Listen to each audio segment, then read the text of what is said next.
अॼु असां 7th class जे English जे book जे 3rd lesson जी reading कंदासीं। ठीकु आहे पुट, तो कंटिन्यू था कयूं। तो 3rd यूनिट जे लेसन जो नालो आहे awareness of crisis accident and natural climates, यानी मालूमात हुजण मुश्किलात जी, एक्सीडेंट्स मतलब तव्हां जेको एक्सीडेंट थी पवे उन जी, ऐं कुदरती आफ़ात, इन्हनि शयुनि जी टिनी शयुनि जी मालूमात हुजण। इन लेसन में उन बारे में पढ़ंदासीं। बेसिकली जेको लेसन आहे उहो बोर्ड जे बारे में आहे, फ्लूइड जे बारे में आहे। फ्लूइड जे बारे में असीं पढ़ंदासीं। हाणे पाण ईंदासीं रीडिंग ते।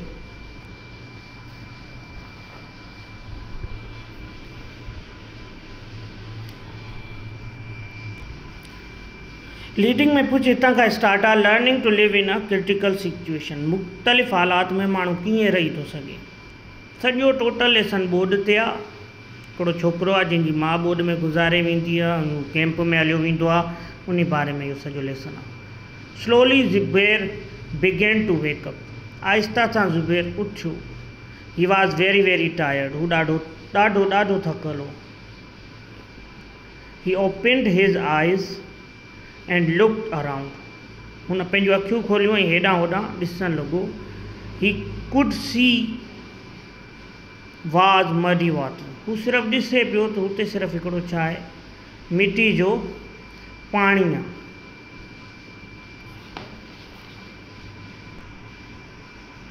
बट लिटिल पीसफुल नाउ, पर हाणे छा आहे, सभु शांती आहे।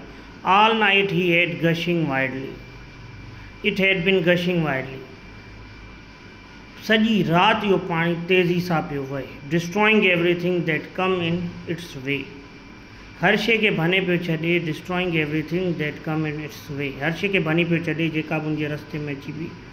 He was still lying on the log, हिकिड़ी टकरी ते वेठो जेका पाणी खां थोरो मथे ई, विच ही एंड हिज mother held together last night, जिते ही ऐं हिन जी माउ पकड़े वेठा जंहिंखे राति जो। The log to which Zubair clung all night, he was bumping against the small tree,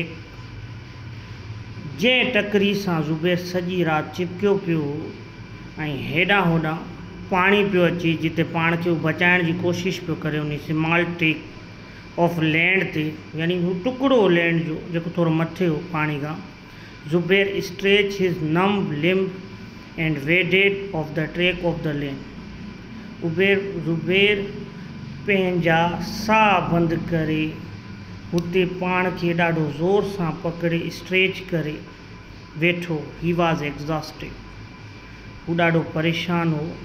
ही lay down his bare back and close हिज आइज़, हू हेठि लेटी पियो, पुठी ॾेई पाण खे उन टुकड़े ते ऐं पंहिंजूं अखियूं बंदि कयईं। Tears begin to fall from the side of his eyes and start collecting in his hair, ॻोढ़ा जेके वहण लॻा हुनजी अखियुनि मां, हुनजी अखियुनि जे पासे खां लही हुनजे कननि में वञणु लॻा, या कन उहे खणनि पिया। with his eyes closed he could clearly see the picture of his mother hand slipping from his grip, हू राति जो हुनखे जेका हुनजी माउ पाणी सां गॾु हली वई, हुनजा हथ स्लिप थी विया। हिनखे उहा पिक्चर ज़हन में अचे पई त हिनजी माउ कीअं स्लिप थी वई, पाणी मां सां गॾु हली वई। He wanted to shout but he could not, हू रड़ करणु पियो चाहे पर न पियो करे सघे। It was dark and the water was moving so fast that he could not do anything but held the log tightly, पाणी ॾाढो तेज़ हो, ही कुझु करे बि न पियो सघे पर पाण खे बचाइण लाइ हिन टुकड़ी खे ज़ोर सां पड़े रखियो। She was taking away by the flowing water, हिन जी माउ खे उहो पाणी वहंदड़ पाणी खणी हलियो वियो। She was taken by the flowing water. हाणे अचूं था अॻिए ते। ही क्विकली ओपनड हिज आइज़, ही could not bear seeing that picture in his mind, हिन पंहिंजूं अखियूं तकड़ियूं खोले छॾियूं ऐं हीउ उहा पिक्चर न पियो ॾिसी सघे, यानी उहे राति वारी सोच ज़हन में न पियो आणे सघे अगेन एंड अगेन, वरी वरी। सडनली ही गॉट अप, कप्ड हिज हैंड अराउंड हिज माइंड, अचानक ई उथे थो ऐं पंहिंजी वात सां पंहिंजे वात जे हथनि सां पंहिंजे वात खे बंदि थो करे and yelled at the top of his voice अम्मा अम्मा, ऐं ज़ोर सां आवाज़ूं थो करे अम्मा अम्मा। देयर वॉज नो रिप्लाई, पर हिन खे को बि रिप्लाई नथो मिले। ही set down on the ground, ऐं पोइ ही वेही थो रहे, बट पुट हिज head between his knees and carried his heart out his mother, who was the only relative he had in this world, was exhausted and he fell asleep once again. हू पोइ मायूस थी हेठि वेही थो रहे ऐं हू ॾाढो मायूस थो थी वञे, छो त दुनिया में सिर्फ़ु हिन जी हिकिड़ी माउ हुई जेका हुनजी रिलेटिव हुई, ॿियो केर बि न हो। Voices of the people walk हिम अप, माण्हुनि जूं आवाज़ूं हिननि खे जगाइनि थियूं। वरी यानी ही बेहोश थी थो वञे। ही ओपनड हिज आइज़ and find himself on the same track of land. ही पंहिंजूं अखियूं खोले थो ऐं ही पाण खे उते ई ॾिसे थो जिते ही वेठो उन लैंड ते। In the dim light of setting sun, यानी सिज लहण वारो उन जी dim light, he could see the soldier sailing the boat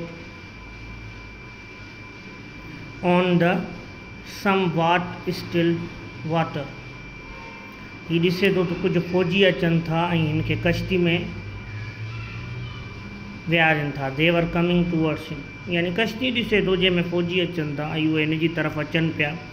he started at them, ही स्टेयर्ड एट देम, ही उन्हनि खे गौर सां ॾिसे थो विदाउट मूविंग, यानी बग़ैर कंहिं हरकत जे। He was so sad and tired that he did not realize that the soldiers were coming to save him. ही एॾो थकल हो त हिनखे ख़बर ई न पई पवे त फ़ौजी हिनखे बचाइण आया। The soldier took him to the relief camp, हिनखे रिलीफ कैम्प में खणी विया, यानी ॿोॾ में माण्हू रिलीफ कैम्प ठाहींदा आहिनि मुतासिरीन जे लाइ, उते खणी विया। द कैम्प्स वर प्रोवाइडेड शेल्टर्स, कैम्प्स खे प्रोवाइड कया विया शेल्टर्स, यानी हिकिड़े कपिड़े टाइप कुझु खेमा, शेल्टर्स खे खणी खेमा चओ, जीअं धुप न लॻे, माण्हू उते एहतियात सां वेठो हुजे। Food and medicine, 100 of flood victims, जेके बि ॿोॾ मुतासिर हुया सवनि जी तादाद में हुया, उन्हनि खे दवाऊं बि मिलनि पियूं, खाधा बि मिलनि पिया। ही moved around the camp like a ghost, हुते जिन वांगुरु पियो फिरे।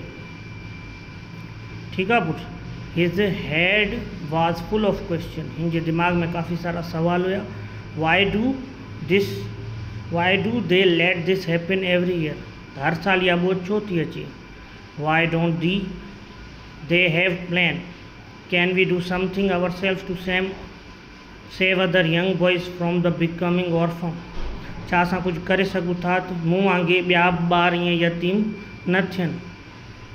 He discussed with some of the relief workers, but they were busy and tired. They do not have time to answer his question. ही मुख़्तलिफ़ जेके हुते शयूं फ़राहम कंदा आहिनि, वर्कर आहिनि, रिलीफ ॾींदा आहिनि, मेडिसन्स ॾींदा आहिनि, खेमा ॾींदा आहिनि, हुननि सां ॻाल्हाइण जी कोशिशि कई, पर केर बि हिन खे ॿुधण लाइ तयारु न हो। ठीकु आहे पुटु। Finally the young relief worker listen to him and understand what he saying. आख़िरकार हिकिड़े यंग रिलीफ वर्कर हिन खे ॾिठो ऐं सोचणु लॻो थी छा थो चवणु चाहे। They plan to train the victims to be more conscious next time. हिननि हिकिड़ो मनसूबाबंदी कई त जेके मुतासिरीन आहिनि हुननि खे असां ॿुधायूं त अॻी दफ़ा अञा पाण खे तयारु रखनि। They worked out some points they could help people remain safe in सच क्लाइमेट। हिननि कुझु पॉइंट्स लिखिया जेके माण्हुनि खे ॿुधाइनि हा त माण्हू पाण खे कीअं इन्हनि आफ़तनि खां बचाए सघनि था। Together they wrote the points on the large white bedsheet, हिकिड़ी वाइट बेडशीट खणियनि, चादर खणियनि, उन ते पॉइंट्स लिखियनि ॿिन्ही ॼणनि। After this, they had gathered a group of peoples and told them about ensuring safety during flood victims. ये सभु गॾु थिया, काफ़ी सारा माण्हू गॾु थिया ऐं माण्हुनि खे एहतियात ॿुधाइण लॻा ड्यूरिंग फ्लड, ॿोॾ जे दौरान। त here are some points that they had shared with peoples. ऐं ही आहिनि कुझु पॉइंट्स जेके हिननि माण्हुनि सां शेयर कया। Before the flood, during the flood, after the flood. Before the flood मतिलबु ॿोॾ अचण खां पहिरीं छा करणु खपे, अची वञे त उन दौरान छा करणु खपे, ऐं ॿोॾ जे अची हली वञे त पोइ छा करणु खपे। पहिरियों बिफोर द फ्लड उन 9 पॉइंट्स जेके लिखिया। Always listen to the radio और टेलीविजन फॉर फ्लड इंफॉर्मेशन। हमेशह ॿुधो रेडियो या टीवी ॿोॾ जी ख़बर जे लाइ। Be prepared, pack the bags imported items in case you need to evacuate your home. पंहिंजा बैग पहिरीं तयारु रखो, जीअं अचानक अगरि तव्हांखे ख़बर पवे त जाइ तव्हांखे छॾिणी आहे त पोइ तव्हां जल्दी में छॾियो, सामान तव्हांजो पैक हुजे। If the government tells you to evacuate, do so immediately. अगरि तव्हांखे हुकूमत वारा चवंदा त जाइ ख़ाली कयो त पोइ तकड़ में ख़ाली कयो। The flood expected more immediately to higher ground, turn off and disconnected all the electric things. अगरि ॿोॾ अची थी वञे, अगरि तव्हां मथे रहो, ग्राउंड खां छा रहो, मथे हिसे ते रहो ऐं पंहिंजी लाइट वारियुनि शयुनि खे बंदि करे छॾियो। हाणे ड्यूरिंग द फ्लड, अगरि फ्लड अची वियो त पोइ छा कंदो। If you have walk in the water, try to walk where the water is not flowing. अगरि तव्हां पाणी में हलो था त उते हलो जिते पाणी फ्लो न करे, वही न रहियो हुजे। As little as 6 inches of the flowing water can make you fall. मतिलबु 6 इंच जो बि वाटर, फ्लोइंग वाटर तव्हांखे हेठि ज़मीन ते किराए थो सघे।